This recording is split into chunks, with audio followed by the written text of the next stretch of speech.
Conocer a Dios y aprender a tener una relación integral con Él es un privilegio que todos podemos experimentar. Sin embargo, muchos se preguntan, ¿cuál es la clave para conocerlo verdaderamente? Mediante explicaciones amenas y sencillas, Conchita Vargas Lugo nos lleva de la mano con el objetivo de conocer a nuestro Creador a través de su palabra. Esto es Conociendo a Dios a la manera de Dios, con Conchita Vargas Lugo. Conociendo a Dios a la manera de Dios. Tantos programas ya, tantos versículos de la Biblia para aprender de la manera más correcta la forma de conocer a Dios. Dios dejó su palabra para que lo conozcamos, para que lo sigamos, para que sepamos a qué tenemos derecho, pero también a qué tenemos obligación. Así que voy a empezar con Hebreos en el capítulo 1 y no solamente habla de cómo creó el universo, sino habla, lo más importante es que habla de Jesús. Así que me voy a Hebreos capítulo 1 y dice: Dios, habiendo hablado muchas veces y de muchas maneras en otro tiempo a los padres por los profetas, en la época de David, de Abraham, de Jacob, enseñaba por medio de los profetas. Dios tenía sus profetas para que enseñaran al pueblo de que Él existía y que Él era Dios. Y luego dice, en estos postreros días nos ha hablado por el Hijo. O sea, en el Antiguo Testamento nos enseñó por los profetas, pero en el Nuevo Testamento nos está enseñando por el Señor Jesús, por el Hijo de Dios, a quien constituyó heredero de todo y por quien asimismo hizo el universo.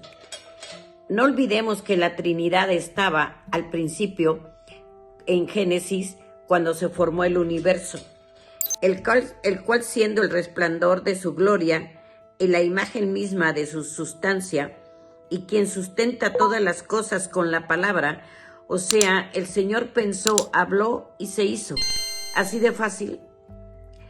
Es un misterio tremendo el poderlo discernir, pero creerlo es así.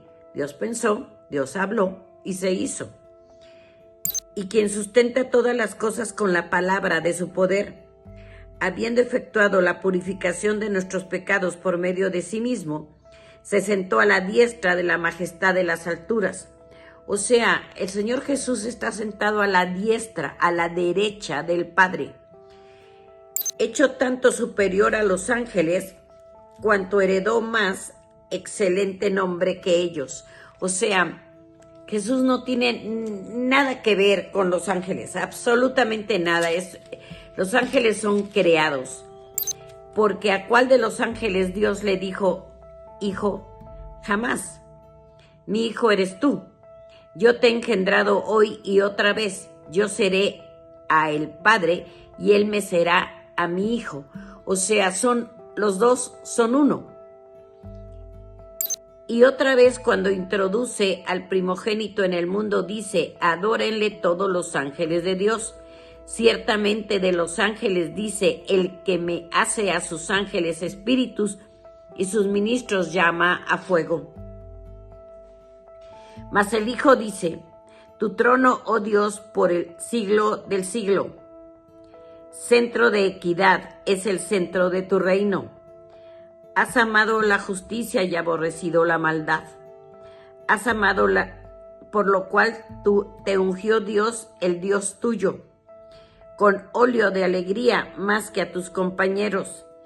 Y tú, oh Señor, en el principio fundaste la tierra, y los cielos son obra de tus manos.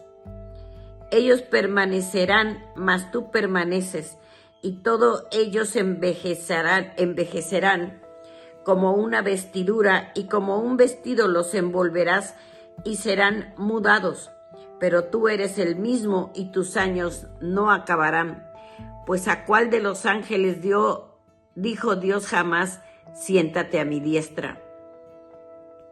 Siéntate a mi diestra hasta que ponga tus enemigos por estrado de tus pies. ¿No son todos espíritus ministradores enviados para servicio a favor de los que serán herederos de la salvación?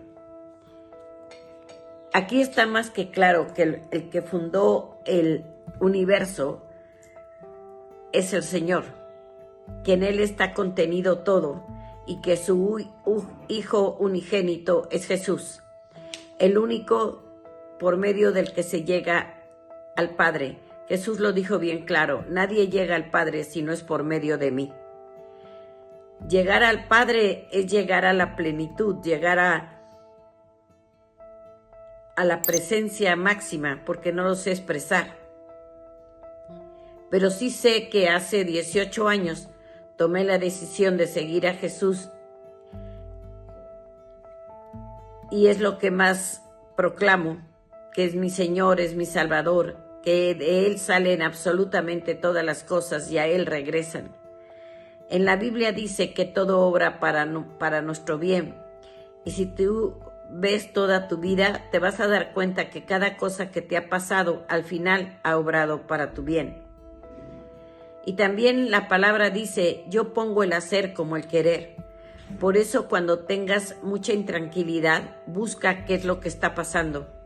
Y cuando tengas paz, ten la certeza de que de Él viene. La paz de Él viene. Y cuando tú tomas en cuenta a Dios, cuando lo metes a tu vida, cuando platicas de Él y hablas de Él, Él dice que si tú lo expones ante los hombres, Él te va a exponer ante su Padre. Acostúmbrate a platicar de Dios, de las maravillas que ha hecho contigo, de cómo te acompaña, de cómo cuida a tus hijos. Acostúmbrate a edificarlo. Dios no es Dios de los domingos. Dios es Dios todo el tiempo. Y si en tu casa lo edifican, oran, leen la palabra, dan gracias por los alimentos, ese es el día a día con Jesús, el día a día con el Padre. Dios no es un Dios de domingos, que si voy a misa ya cumplí, que si voy a la congregación ya cumplí. Sálganse de esas locuras, porque no es cierto. Sí debemos de ir a la congregación, estoy totalmente de acuerdo. Busquen una congregación con un evangelio y una doctrina sana, en donde los pastores sean congruentes con lo que dicen, con lo que hablan, con lo que piensan y con lo que sienten. Pero la vida del cristiano no tiene, imagínate que nada más es un día, 1 hora o 2 horas los domingos. No, la vida del cristiano es 24/7 y es bien difícil, porque debemos de saber qué escuchar, qué ver, en dónde caminar, qué avalar y sobre todo no pecar, y que nuestra fe sea cada vez más grande. La fe entra por el oír, así que yo te recomiendo que cuando leas la Biblia, la leas en voz alta, porque dice: la fe entra por el oír. Pídele al Señor que agrande tu fe, que te dé sabiduría de lo alto como se la dio a Salomón, porque en la Biblia dice: pídeme sabiduría y yo te la doy, pero todo es a base de persistir, de insistir y de estar con Él. Leer la palabra es una maravilla.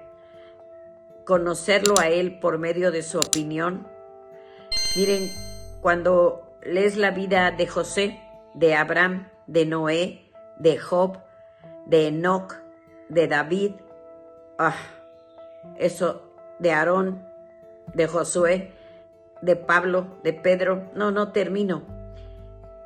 Es otro tipo de cultura y otro tipo de sabiduría, otro tipo de bendición y otro tipo de caminar con el Señor. Porque sabes que si a los 80 años llamó a Moisés, todavía te puede llamar a ti. Y que cuando el Señor te llama para su propósito, te va a equipar, porque el Dios al que llama, equipa. Pero hay que buscar el propósito de Dios en esta vida, porque a eso venimos, a cumplir el propósito que Él tiene para nosotros.